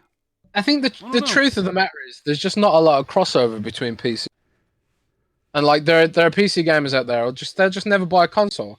So like there comes a point when you're just leaving money on the table, and people bash Microsoft for it all the time. Like Microsoft's like, none of their games are really truly exclusive, blah blah blah blah blah. They're not, but they're leaving money on the table for competitors to pick up, and they're leaving money on the table that could help their developers grow, stuff like that. So it's kind of like, what do? Do you leave that money on the table, or do you try and get a piece of the pie? And like the smart thing to do, if those gamers are never going to buy a console because they're like their PCs, and there are markets where just PCs just don't penetrate. There are markets where that just does not happen. And then if you try and bring your games to those markets, but on PC, but not your core markets, well, that sends like the wrong kind of message, doesn't it? So I think it's just the reality of the market that PC is just so dominant as a platform. And I think it's a good thing, personally. You think it's a good thing? Okay. Or don't you? I mean, don't you think it's a good thing? I mean, I don't mind games going to PC. I don't really mind games going anywhere. It doesn't bother me. It doesn't bother me one bit that Ori went to Nintendo Switch. I think it's cool. I think more people get to experience one of the best games this gen. You said it was the best game earlier. Well, Microsoft's best game. I mean, I also did say God of War is better, and I also only compared first party because there are. So hang on a third-party sec. games. Hang on a sec. If you think God of War is better than Ori, Uh-huh. do you think Red Dead's better than God of War? Uh-huh. Does that mean you think Red Dead's better than Ori? Yes. Okay. Yeah. Just wanted to There you go, clarify. Jez. There you go. Like how that works. It's like you were kind of following that little bread trail there, huh? So do you think that Red Dead's the game of the generation? As of right now, yeah. But And you're holding out for Pokemon? no. I'm not holding out for Pokemon. Oh, come on, man. No, I'm not holding out for Pokemon. Didn't you say that cake Pokemon that got announced? I didn't No? see that. No, I didn't see that. Yeah, there's a giant cake Pokemon. Don't you like cake? I do like No? me some cake, and it is my birthday next week. So Oh, really? yeah, it's my 50 birthday next years week. old. So hopefully people send presents and cake. I do like me some cake. Not 50 years old, no. Not yet, Jess. Not yet. 48? No, not that. No, I'm not old, Jazz. Okay, I'm not old. Okay. Me neither, man. But Me neither. yeah, you want to take some questions? Maybe end the show a little bit early tonight. I think we talked a little bit about everything that we had planned. Yeah, let's take some. We can take maybe more questions. So, Caleb Hunter. So Yeah, he wants to know: would you ever get a special guest like Smirnoff on? Smirnoff. So Smirnoff is he's currently has the most gamer score in the world. Oh, really? Yeah, we normally keep the show to just me and Jazz. That's why it's called the Xbox 2. And I've had other people ask like, "Hey, will you ever do guests or other people?" It's like, the whole point of the show is really just me and Jazz, bullshitting about stuff. But of course, like We have had Mike on before, right? yeah, Mike was on. Mikey Barr was on. Yeah. So Did we ever have Roby on? I don't think we ever. Roby doesn't like me, so I don't think so. Why do you think that? Everybody hates me, Jazz. Didn't you know? Or maybe it's because you were saying Ori's the game of the generation. So hit us up with some questions. Hit the like button if you're on your way out, because I know some people don't stay for that. Make sure you follow Jazz on Twitter. All that stuff's in the description. And if you're listening to this later, Google Play or iTunes, we appreciate you. And subscribe if you're new to the channel. So let's take a look at some questions here, Jazz. Rand will play Pokemon in secret. No, I'm not gonna play. If I play Pokemon, it definitely won't be in secret. It'll be very, very much a public thing. Ellen Monopio, he wants to know, Xbox 360 is still getting updates. Could Microsoft release an internet-only 360 Mini as an Xbox, as an xCloud box? Yeah, it is interesting that Xbox 360 got an update, but I can't see them releasing a 360 Mini as an xCloud box.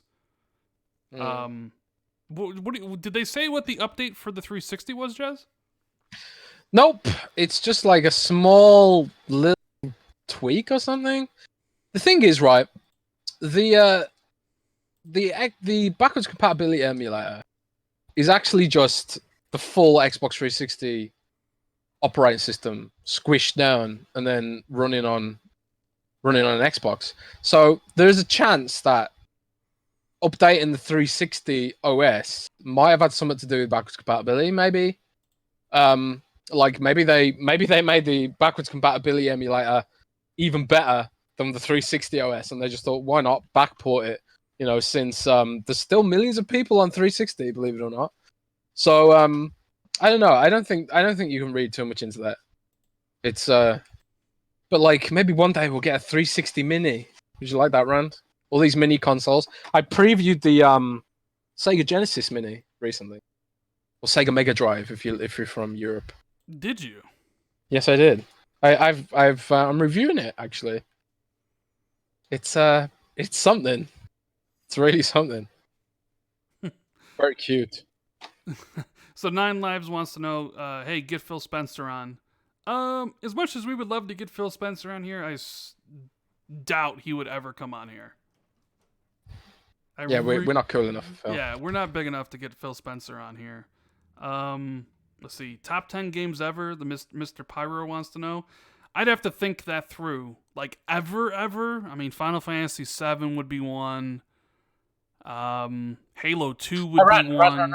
I Yeah. propose something, man. What? One day, should we do like a one-off, like video podcast that just, we'll both of us. This is a challenge. I'm gonna.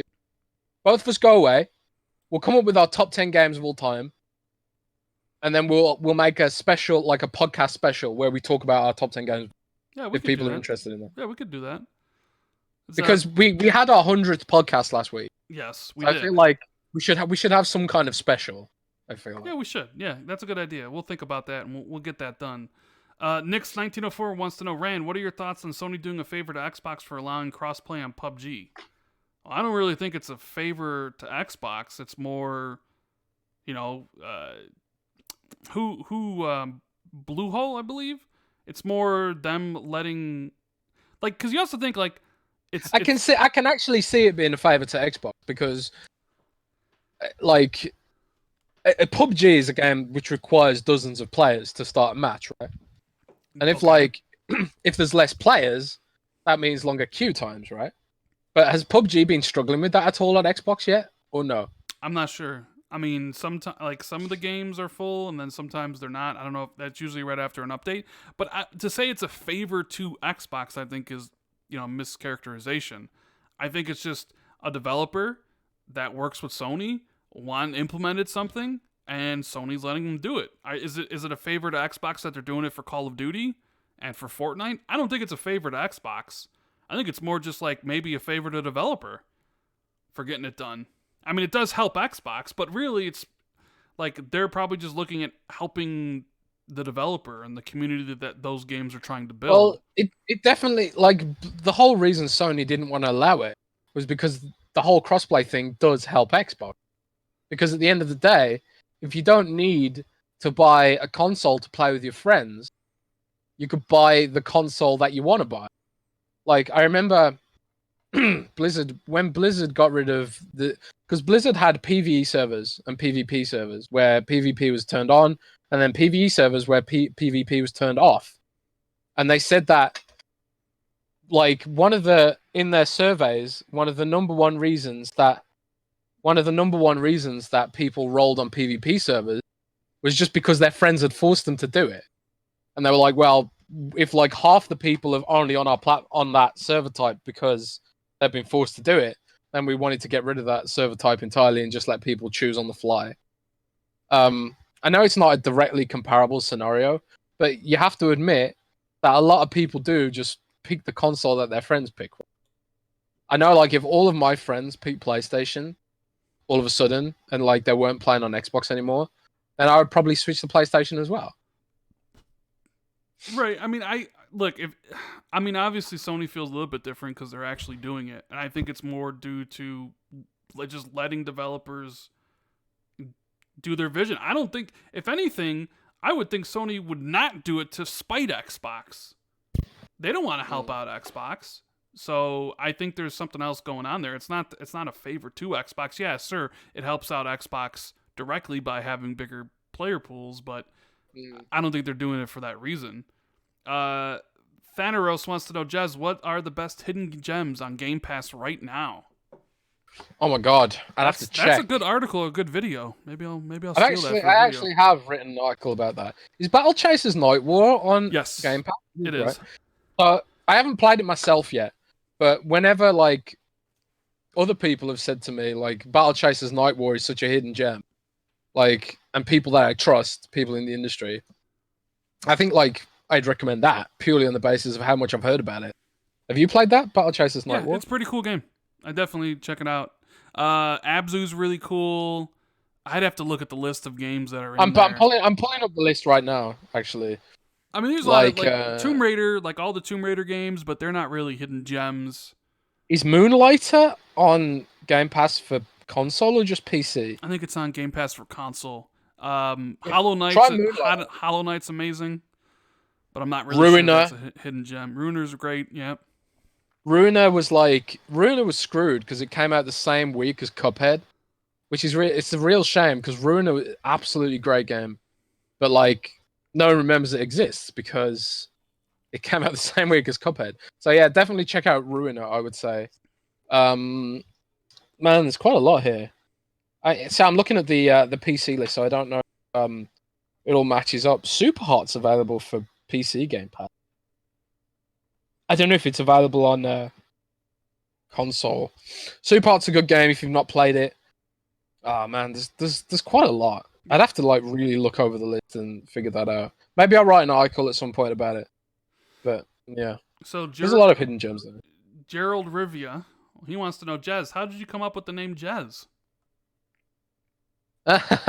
Well, it's because my real name is actually Jerry, but in the UK, when someone's name is Kerry or Terry or Jerry, they shorten it to Tez, Kez, and Jez for some reason. So, like, ever since I was a kid, anyone who wasn't my parents called me Jez. So, there it is. It's a British dialect thing. British dialect. That's what. Okay. Yeah. So, like, that's why, like, the opposition leader in the UK is Jeremy, and his hashtag is like Jez for Prime Minister or something like that. So, like, half the time when people search for Jez on Twitter, they end up getting hashtags for some British politician, which is hilarious. It's not that rare of a name here. So, Utilus wants to know, Random Jez, if you are at a gourmet Hot Pocket dinner with other nerds, do you brag about your gamer score? I don't, because it's not that high. I recently, so I just don't achievement hunt because I don't really care about it. I haven't had a Hot Pocket in a long time. But no, I've never had a Hot Pocket. What even is a Hot Pocket? You don't know what a Hot Pocket is? I don't think we have them in Britain. Oh my! Like, you haven't lived until you've been here. You've been to LA. You haven't had a Hot Pocket, dude. What is it then? Imagine like God, Chad, how do I even explain a Hot Pocket to Jez? It's like, like bread or like soft bread, like, and on the inside, it's like cheese filled with like ham or steak or like pepperoni. It's a Hot Pocket, dude. Like, I don't even know how to explain it. Hot Pockets, well, you have man. to send me a picture of it later, because I can't. Well, you're on the PC. You just type that in. I'm sure you'll get a great image. Probably get hungry too. There's some great Hot Pockets. Yeah, definitely junk food, like Ravenflow said. Like, my God, like I remember my parents used to, get home the ham Hot Pockets or the turkey Hot Pockets and stuff. They're so good. But no, like I actually don't talk about. I actually don't talk about the gamer score thing in real life. Like, if people ask to play video games, like, yeah, I don't even really talk about that online either. Like, I'm never the first one to bring that up in a party, ever. It's always somebody else who brings it up. Or if I meet someone for the first time, they always be like, oh, did you know Rand has 1 million gamer score? I'm never the first one to bring it up, ever. Like, I don't. Admit this? Is it slightly embarrassing? Is it embarrassing? Oh, come on, like 1 million gamer score kind of screams, nerd. I mean, doesn't it? Sure. Am I a nerd for playing video games? Yeah. Do I play a lot? Have I played a lot of video games? Duh. I mean, yeah. Am I proud that I played Barbie and Hannah Montana and My Horse and Me on the 360 to get gamer score? Kind of, a little bit, but But I mean, it was in search of a goal. Like, I wanted to do something, like. And I did. I was like top 5. And, I got invited to E3. Like, I was on. Phil put me on, TV, basically. That's fair. Yeah, but I mean, I'm not ashamed of it, at all. I'm just saying, like, but would you, if you're on a date with a girl, would you be like, hey, baby, I got 1 million gamer score? And what she says that she plays on Xbox, and then I say to her, hey, baby, I got 1 million gamer score. What, are the panties going to fly off right then and there? Yeah. Maybe. I mean, maybe one day. But no, I don't talk about that stuff. I mean, I'm not ashamed of talking about video games in real life with people that ask. Like, I'm not normally the first one to bring that up.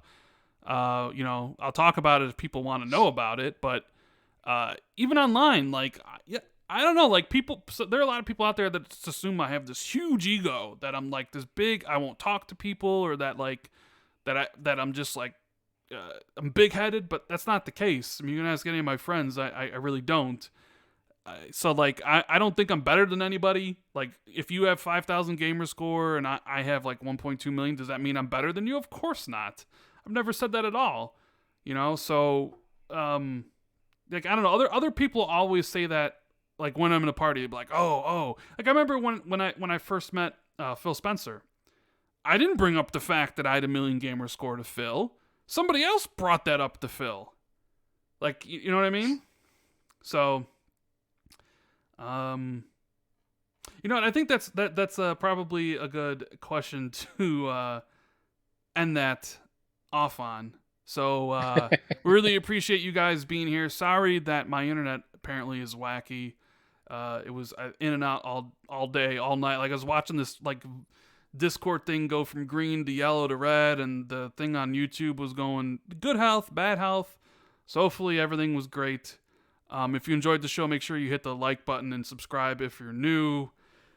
Yeah, Jez, you got anything you want to say before we get out of here?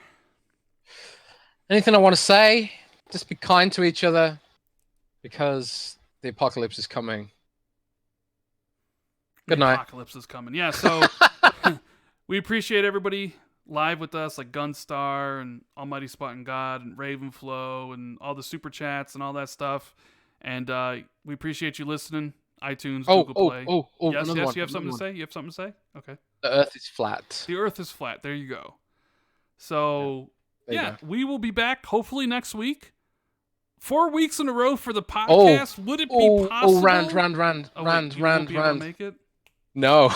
Damn it! All right, so Jez won't be able to make it. Actually, tell a lie. I could make Friday actually, so we could aim for a Friday podcast next week. Okay. But I'm traveling somewhere next week. Can't say where. Oh yeah, and I think I know where you're going. Yeah. In fact, I'm pretty sure I know where you're going. But yeah, so hopefully we'll have a show next week. If not, maybe I'll grab somebody else and we'll just do an impromptu podcast as the phone rings. Why won't somebody pick that up? But anyways, yeah, we'll see you guys next week. Enjoy the weekend, and yeah, we love you. Be nice, as Colt Eastwood would say. Later. Is that what he says? Bye.